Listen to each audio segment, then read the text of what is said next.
Les pirates, peer-to-peer. Revenir dans le droit chemin. Création Internet. Ce projet de loi, je crois qu'il est équilibré, il est très pédagogique, il est vraiment mesuré. Une autorité administrative indépendante. Une autorité administrative chargée d'envoyer des avertissements aux fraudeurs avant, en cas de récidive, de suspendre, voire de résilier leur abonnement Internet. Ce n'est pas normal d'aller piquer en fait des œuvres, que ce soit de la musique, des films, c'est du vol. Mais je ne légaliserai pas le vol. C'est d'être plutôt dans la pédagogie et dans quelque chose de très raisonnable et de très mesuré. Si tout le monde tue son prochain, ne va pas pour autant légaliser l'assassinat. Un projet qui est très très respectueux des données individuelles et des données personnelles, vraiment. Un fichier des personnes qui auraient été très durablement suspendues. C'est pas liberticide. Ce qu'on va dire, c'est aux jeunes pirates, je parle pas des pirates qui font ça pour gagner de l'argent, je parle de vos enfants et de mes enfants. Comme ça, les parents pourront dire, attention, j'ai reçu une lettre, bon, faut peut-être arrêter les téléchargements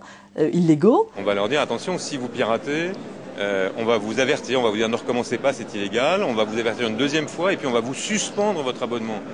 Personne n'est en prison, il n'y a même pas d'amende. C'est quoi ce délire? Stan, j'ai besoin de ton ordinateur.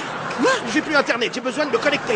C'est une loi d'information. Tout a un prix et c'est ce qu'il faut apprendre aux jeunes aujourd'hui. Le gratuit, ça n'existe pas. Il s'agit d'être d'abord pédagogique. C'est la valeur travail. Et c'est ça dont ils n'ont pas conscience. C'est simplement d'expliquer qu'on passe de l'idée de gratuit à gratuit mais risqué. Il n'est pas prévu de sanctions pénales. On ne va pas non plus mettre tous les jeunes en prison. Il ne s'agit pas évidemment de mettre des jeunes en prison. On va commencer par un avertissement. S'il y a récidive, effectivement, prononcer une sanction. Si ce sont des multirécidivistes. Une forme quand même, un effet de gens qui se seraient mis vraiment en infraction et un effet pour ne pas qu'ils puissent contourner le dispositif très facilement.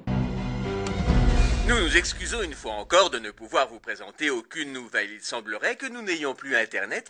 Si vous arrêtez, la suspension va être brève. C'est de la pédagogie, c'est un deal. On peut parfaitement aller dans un cybercafé, aller chez ses copains. Enfin, je veux dire, l'usage d'Internet, naturellement, vous pouvez continuer à l'avoir partout. Vous cessez de l'avoir chez vous pendant une période de temps. Je me trouve devant l'Internet où les délégués du gouvernement font de leur mieux pour le refaire marcher.